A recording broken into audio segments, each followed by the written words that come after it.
Today, we're diving into one of Mexico City's most surprising and evolving neighborhoods, the vibrant community of Condesa.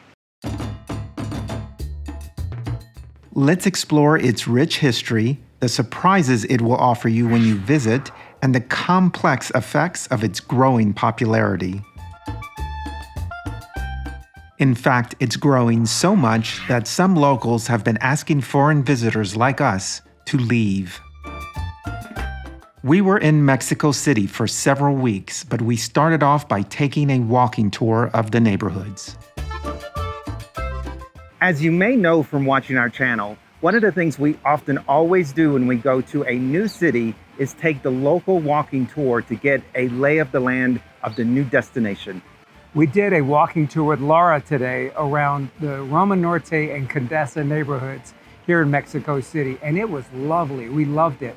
We learned so much about the history and the culture and the food and the politics and all these great things that make Mexico City what it is today, and learned a lot about the history from how it began as a prehistoric lake through the colonization by Spain to its current state today. And it's such a cool place. So we highly recommend, if you get to Mexico City or really any city, take the walking tour. It always is a good idea.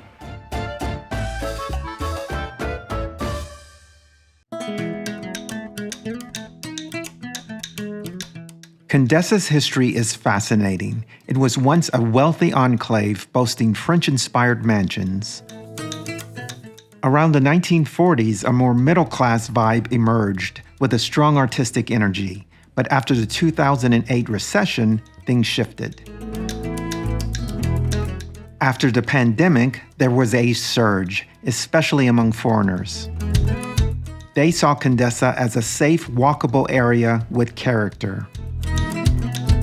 Numbers speak for themselves. Some reports say foreign residents went up by 20% in just a few years.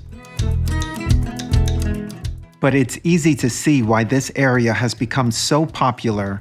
It simply is one of the most beautiful neighborhoods we've seen throughout our world travels. Right now, I'm standing on the Hipodromo. It's the part of Condesa where we're actually staying. This is Amsterdam Avenue, and we love it so much. This is the exact avenue that we're staying on here in this gorgeous area. This portion of the neighborhood is built on an old horse track from the 1920s, the Hipodromo. And they decided to keep it when they redeveloped this area back 100 years ago. And it actually is a complete circle. So you can walk on this thing and it's a circle and it keeps going and going and going. You start and you can stop and keep going in the same place, about 2 kilometers. It's a green, leafy, it's quiet. We're in the middle of Mexico City, and this is like this incredible experience right in the middle of all of it. We absolutely love this area. Like I said, we're staying here, and this is very unique in terms of our experience and a real treat here in Mexico City. Nearby Parque, Mexico is also a haven, a perfect spot to people watch, have a picnic, or just sit amongst the green trees. While we're in Mexico City, we're actually staying in the Condesa neighborhood where we are now, which is the greenest neighborhood I've ever been in, and certainly the greenest neighborhood in Mexico City. It's gorgeous. The whole neighborhood is pretty much like a park, but we're actually in Parque Mexico now, which is this gorgeous park. Huge trees, people doing all kind of things here, from dog training to salsa dances to all of these things that they're doing here on a beautiful Saturday. The neighborhood is just absolutely our jam. It's gorgeous, it's green, it's cool here in the shade. It's actually 89 degrees here today and we're totally comfortable. Coffee shops, restaurants, Condesa is the place to be. If that isn't enough, you also have the nearby Parque España for an additional respite. As we've been spending time in Mexico City, we've come to realize that of all the travels we've done, this urban environment is probably the most tranquil one we've ever experienced. It truly is. There is so much green here. You feel like you're living in a park. And of course, that gives you all this nature. You've got the birds in the background, as you can hear. You've got shade, and it just gives you this really calm vibe. But we're in one of the biggest cities on the planet.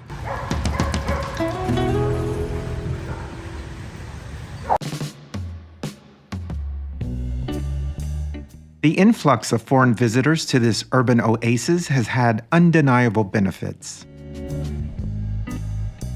Condesa has become more dynamic, with trendy cafes and international restaurants popping up. From Michelin-starred restaurants to hidden gem taquerias, Condesa caters to every taste bud.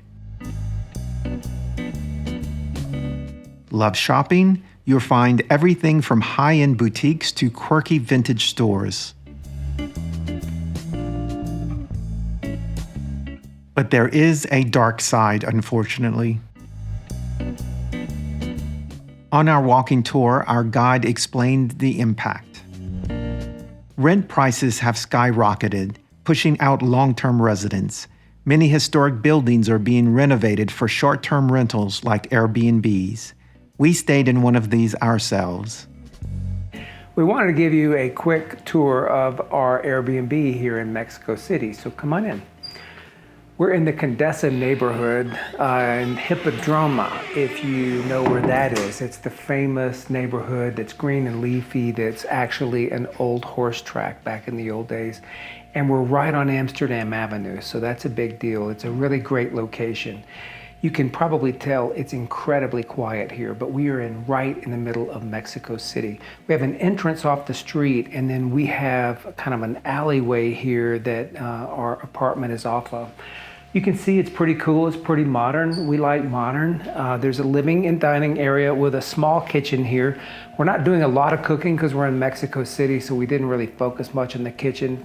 Doing pretty much just breakfast, but it's a nice area. It's got some nice light and ceilings. Of course, our television and modern furniture, which we always like. Coming through in here to the bedroom, you can see a ton of natural light in here. We have two of these patios that open up, one here and one over here, that let in a lot of natural light. So we've got a nice space to sleep. It's incredibly quiet here, and we're loving that. And in here to a full bathroom with a shower and a washer and dryer. So we're really enjoying it. The big thing that we wanted, of course, in addition to our usual criteria, is location. And we wanted to be in Condesa Hipodromo. It's a beautiful, beautiful area. But of course, you hear a lot about Mexico City being over Airbnb'd, and that's clearly an issue. And you know, we tried to travel responsibly. We're here for a month. We're renting from local owners, not a company or anything like that. But we can still tell, and you know, it's a fact, there are a lot of Airbnbs here. It's taken over neighborhoods, and it's making it more difficult for locals. They've recently instituted a big tax in Mexico. So in addition to whatever you have here, you pay a 25% tax on Airbnb, which, you know, is helping raise money for sure for somebody, but also it's, you know, affecting the Airbnb market. We're liking it here. We're having a great time. We're really glad we're here and happy with our choice. But we're still trying to figure out how to travel more and more responsibly as we think about things like what I just talked about. So if you got any ideas, let us know because we'd love all your thoughts on how we travel more responsibly in places like Mexico City. The Airbnb wasn't cheap, but made a great home during our stay in Mexico City. So it left us conflicted. We want to contribute to the community, and we actually have Mexican permanent residency status, but does our stay hurt the community more than help it?